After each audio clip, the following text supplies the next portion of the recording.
like how does your family spell love? T-I-M-E, time. And it's like, your clients are the same way. It's like you got to, be able to manage your time because that's how your family knows you love them. That's how your clients know you love them. Big it up, big it up. Yep. Here in my Here we go.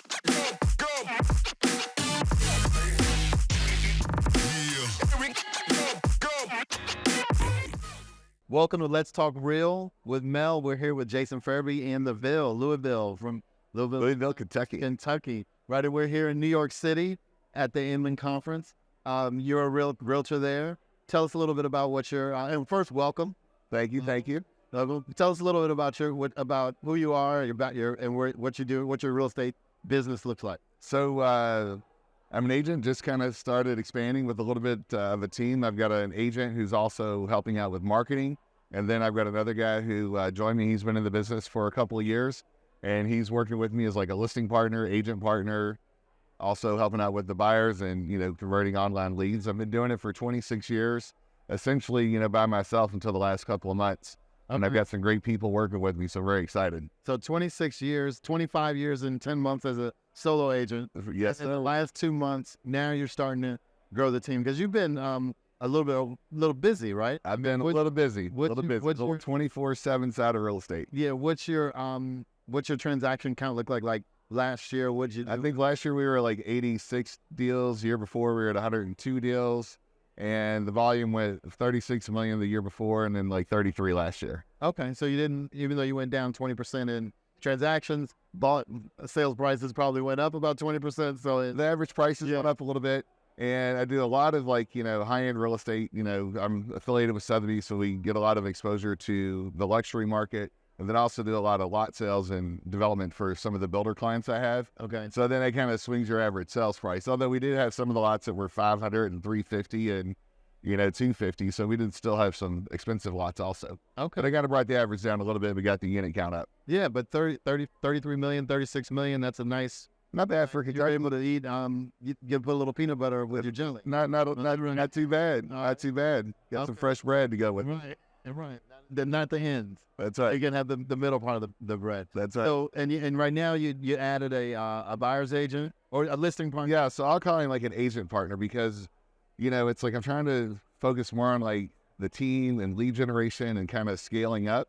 So, like some of the smaller listings, it's like I'm kind of, or smaller things that might be a little more rural.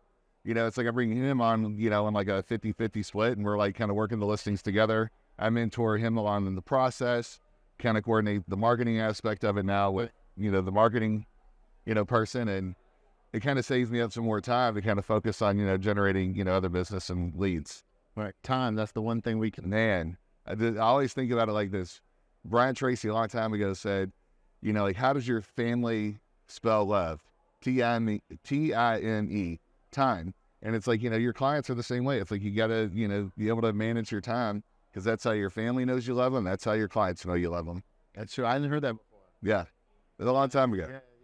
So 26 years in real estate, what made you decide to get, what made you decide to get in this crazy business? Oh my gosh. So my career path was a little different than most.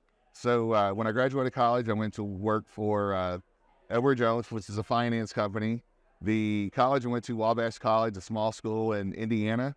The head of Edward Jones was a graduate of that school, and he was the chairman of the company and a member of the New York Stock Exchange, et cetera. So they had a recruiting program that kind of came out of there. So started out at Edward Jones and switched to A.G. Edwards. I was based in the finance field trying to tell people how to advise their money.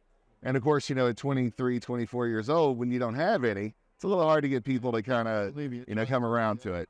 So my mom at the time, she was coaching with Mike Ferry. She was one of Mike's first 12 one-on-one coaches.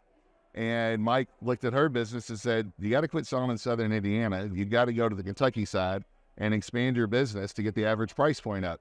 So then she started to do that. That was in 95 when she kind of got dual license in both states. And then in 97, she took me out to a superstar retreat. I got to meet the agents and kind of see young professionals and professionals in real estate where my impression, for whatever reason, of realtors was like old ladies with big hats and Cadillacs. I don't know why, but that was my impression. So, I got to go out to Palm Desert, get to meet a lot of people that really treated real estate as a profession. And then I thought about it's okay, here's my mom, successful. I can help her scale and grow her business.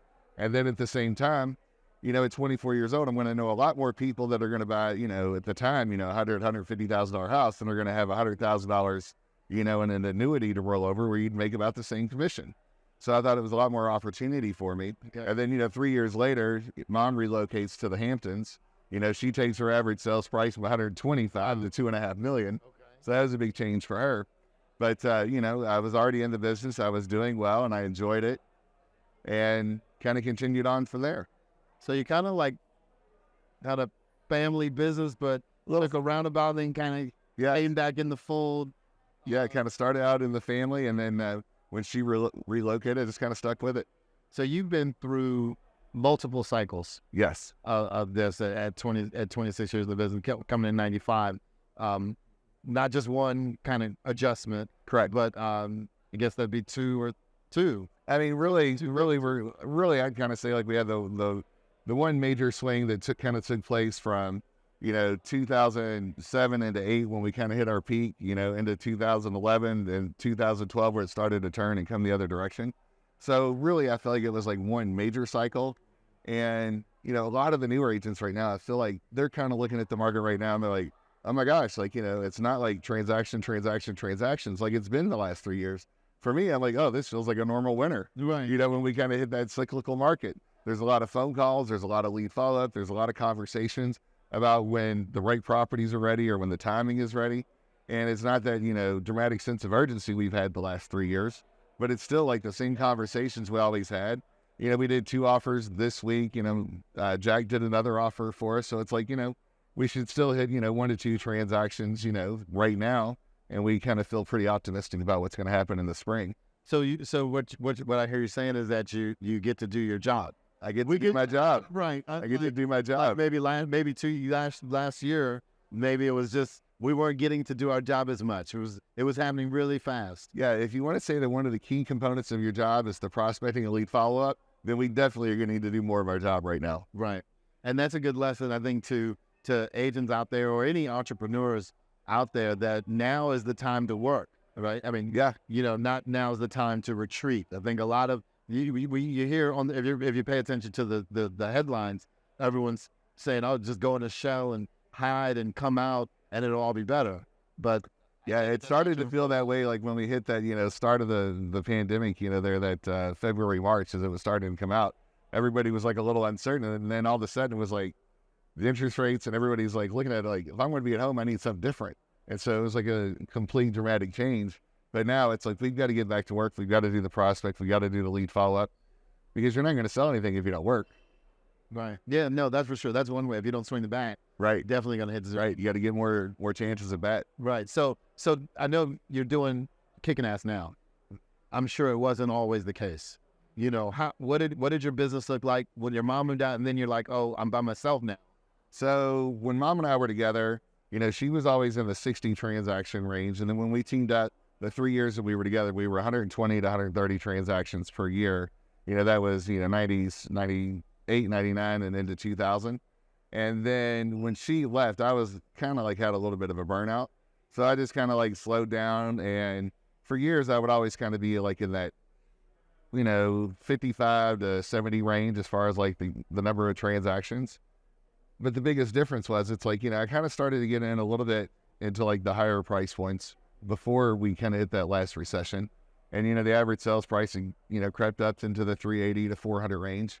And then all of a sudden it's like, then when everything changed, well, you got to kind of change your model. So then there were a lot of opportunities in the investor area. So I started doing a lot of the HUD foreclosures. I wasn't one of the HUD listing agents, but, I had a lot of buyers that were still in good financial positions. And we went out and we got them properties, and we did flips, and we did rentals, and we did investments, and we got them in a lot of other avenues. And fortunately, I had 2 partners. One of them flipped everything. One of them did a flip and was like, no, I should keep these. And he kept them. Those homes had tripled in value. So he's really excited. Okay. But it was, we still kept the same units up. It's just your income went down by 50% because the average price point went down by 50%. But we were still doing the business, and it still kept us going. And then I think when we kind of came out of that, into 2012 and 2014, I really felt like my business kind of, really took a huge jump because we went from, doing the number of units to then, increasing the number of units and then doubling, almost tripling the average sales pricing. Right. Yeah, that's what they say. The best thing to change your environment is to literally change your environment. Yeah. So basically taking your same business that you're doing in location X and going to location Y. Yeah. If prices are double, you can sell half the house. Yeah. Half the work, make the same money. It's almost kind of like, when we kind of hit the last recessions, like who moved my cheese? It was like, okay, my cheese was over here, in the large single family homes, and then it moved over here to the rentals and the investments and the flips, and then it moved back over to the luxury homes. Yeah. So let me ask you, with your investor clients, since you got a big portfolio, they're sitting on a lot of cash. I'm looking for some deals, and hopefully we'll have a lot of opportunities, come, do you do as a near.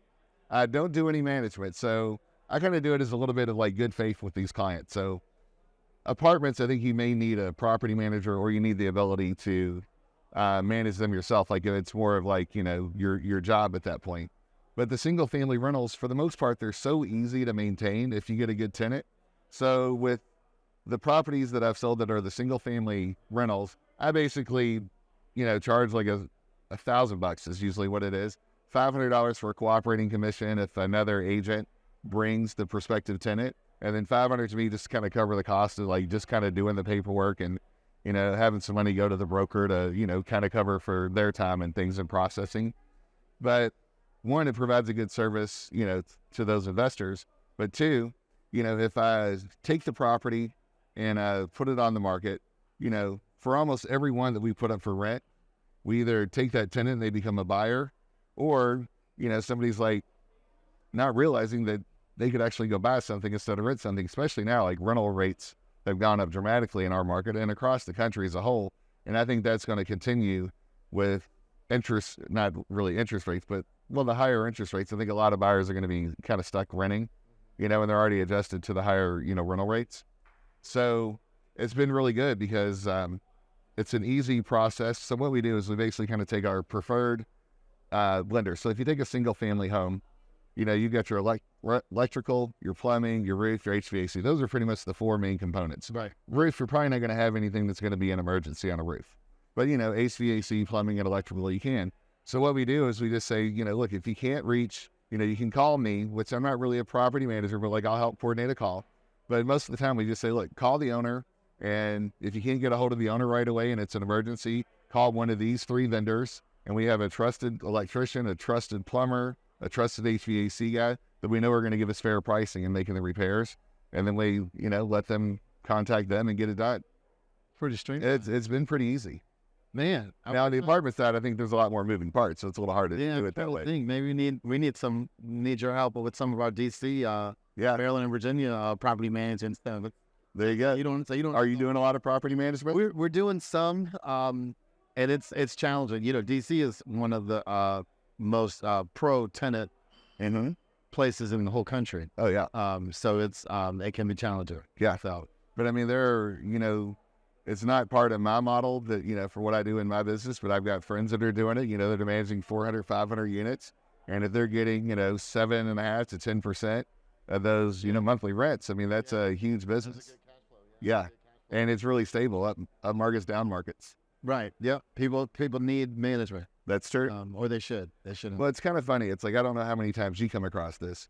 People look at their retirement accounts, their 401ks, their SEP IRAs, and it's like they've got their wealth advisor who's managing that money, who's looking at the markets, trying to help them make the right decisions.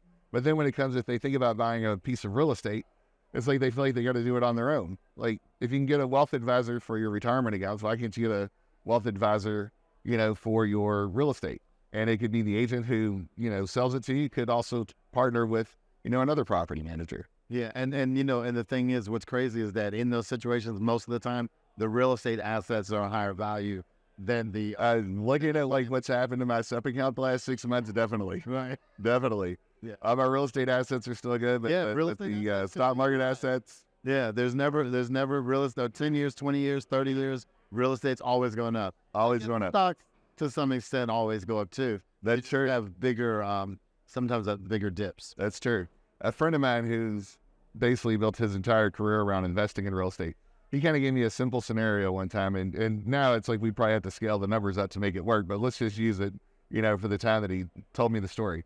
So he's like, okay, if you've got $10,000 cash, you can put it in the stock market, you get a 10% return, that's going to compound. So the first year you've got 1,000, the next year you've got, 1,100, and it's compounding and compounding on that $10,000. And that's at a historical rate of return of, let's say, 10%.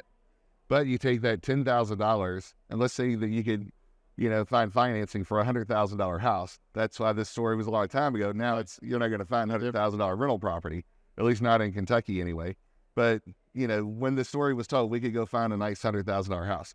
And you could pretty much take that the cash flow would offset any kind of maintenance and taxes. And if you just looked at the appreciation, if you got 3% appreciation on that $100,000 home, the historical rate of appreciation for real estate, you were getting $3,000 on your 10. It was actually a 30% return on your cash on cash return. And it was like just such a simple analysis that sometimes, why don't we put, buy more property? And yeah, I think it's I would guess that it's fair, even amongst real estate professionals, sometimes they're paying attention, unfortunately, to some of the headlines. Yeah. And not doing themselves or their clients a proper service. But so let me ask you this question. So I was thinking about this in a conversation recently, and I look back at like the different properties I've owned, whether they were rentals or flips or I've lived in them, and thought about it this way. What do I regret more, like the ones that I bought or the ones that I sold? It was always the ones that I sold. What would you say? Yeah, no, that's got to be the case because all of them are worth significantly more than they were then. A couple of times I'd sell them. I'm like, I can't believe this house is worth this much. Right. I'm not going to pay that, so I'll sell it. And then now it's worth, exponential more. Right. Yeah. The market always goes up. Yeah. So I'm not going to do it again. So tell me, I know you in your whole career, you've got lots of stories. Is there one that comes to mind that of either a client story or a house story or some situation that was, maybe outside the norm? I mean, there's always stories that you can tell. Most of the stories that I always kind of focus on are like transactional stories, like when a seller did something, a buyer did something as part of a negotiation, what happened. To help use that story to kind of talk about the current transaction I'm involved with, to use that experience to try to help advise someone or show them like other experiences on what's happened, good or bad. But a lot of realtors have like, some just crazy stories. I mean, I guess, in essence, I've got two that I guess are kind of funny. Okay. One is, Saturday morning, the agent confirms the showing. The buyer and I are walking through the house. It's a mess. We're talking about what a mess the house is. And can't believe that, anybody would leave their house to be shown in this manner. And then we open one of the bedroom doors and somebody's laying in bed. It's like, oh, God. Right. And then another. Were they awake? Huh? Were they asleep or awake? Or I think they were pretending to sleep at that point. It was equally embarrassing for both of us. I think we're done at this showing. Yeah, we're done. And then the other time that I had was, I drive a truck. I think a truck, one, it's a good tax write-off compared to, some of the automobiles. But the trucks, to me, they're so nice. I use them to show clients. It helps me out when I'm showing, farms and land and different properties I can kind of drive around. So I've got a referral and, his budget's very open, anywhere from, 1 million to 30 million, for what we're looking at. And I've got a proof of funds that shows, well in excess of $100 million in just one account. So I take the person out to go show them property, and we want to go drive around this farm. I mean, it's late November, the ground feels frozen, and we start to go out into the middle of the field to drive around this property, and we get stuck in like 12, 18 inches worth of mud. It was just super soft where it had been plowed a couple of months before from a soybean crop. And oh my gosh, it's like to have somebody who's got him and his wife and his daughter all in the car together, and then we get stuck in the mud. So then it's like I had to get his out because I go back up to the barn, we grab some boards, put it in there. I'm trying to push it, he's trying to rock it. It was just one of the most embarrassing things. The guy was really cool about it. Like, okay, it was farmland, and he was like a extremely smart business person, but he was like he was kind of like more of a farmer's soul. Okay. So non-judgmental, but really embarrassing for me because, it's like, I think I could take my truck. I'm used to driving around property. So anyway, the truck got a new set of tires after that. They're a little more capable. And did he buy the land? He did not buy that. We're still trying to find the right property.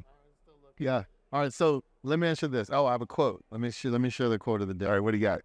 All right, hold on. Right on time. Real estate investing, even on a very small scale, remains a tried and true means of building an individual's cash flow and wealth. And that's from Rich Dad Poor Dad's Robert Kiyosaki. Oh, yeah. Yeah. That's very true. All right. So let me answer this. If You put a quote in every podcast? we do, yeah. And you heard earlier today that, like, the quote only means so much is you kind of say what's substantial behind that. Yeah. So, it's right along the lines of what we're talking about. Yeah. You can take that $10,000 and invest it in a $100,000 asset that's going to grow based on the asset, or $10,000 that's cash on cash that's going to invest and grow on its own. Very true. And I think that obviously leverage. So we were talking about leverage, growing your team. Yep. As you're starting to do. Where do you see yourself? 3 years, 5 years in terms of your team, your volume. Where do you want to go? You know, it's like it's so hard to kind of imagine, you know, like what direction we could take it. Let's just say I don't know what direction I'm going to go, but I'm really excited. And it's like, you know, having, you know, 2 good team members just immediately, like, you know, starts to give me the confidence to, like, you know, try to do more to, you know, help them grow, help me grow. It, you know, it really feels like a team effort. And I love the guys that are working with me. So I'm just really excited.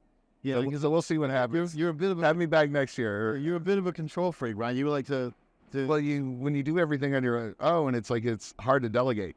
yeah. You know, I've met a lot of people in this industry that come in as attorneys, and they go from being an attorney to real estate. Like you know, you don't ever see doctors come into real estate, but you see a lot of attorneys. But attorneys are very good at, like, delegating. You know, they got their paralegal teams. They focus on what they're supposed to do. They delegate, and it's like I think we can learn a lot as agents. You know, just to, like, let everybody be their specialty on their team. Like, you don't have to wear every hat, and, you know, take the time to delegate so you can focus on, you know, what's best for us. Yeah. Well, what's best for our time. Right. And best for the client. Yeah. Because sometimes I know we're not actually necessarily doing our clients a good service when we're trying to do everything. Oh, yeah. You know, I know I've experienced that and then realized, you know what, I should have let someone handle this because I'm not really serving in my best capacity. Right. When you're out in the field, you're showing properties, you're meeting with clients, somebody calls about a contract to close question on a transaction that's in processing, you've got to, you know, stop, look back through all your notes. And it's like, when you're out in the field, then next thing you know, it's like you might have a couple hours before you can get that information together. Whereas you've got a team and everybody's got access to the files, you know, somebody can get in there, get that information, get it to them a lot quicker. Yep. So yeah, no, so that's a good observation, and a good point. Yeah. Let me ask you, if I was in Louisville, okay. or knew some people in Louisville and wanted to either maybe join your growing team, Yeah, that would be you. Come on, let's go. Come on down. or say we want to buy some farms, some land, house, lots, how will we reach you? What's the best way to reach you? JasonFarabee.com is my website, or jason@jasonfarabee.com, or 502-649-5181. Call me, shoot me a text, DM me on Instagram at jasonfarabee.realtor. Okay, we got it. So that's the way to reach you. We appreciate it. Yeah, brother. I appreciate it. Yeah.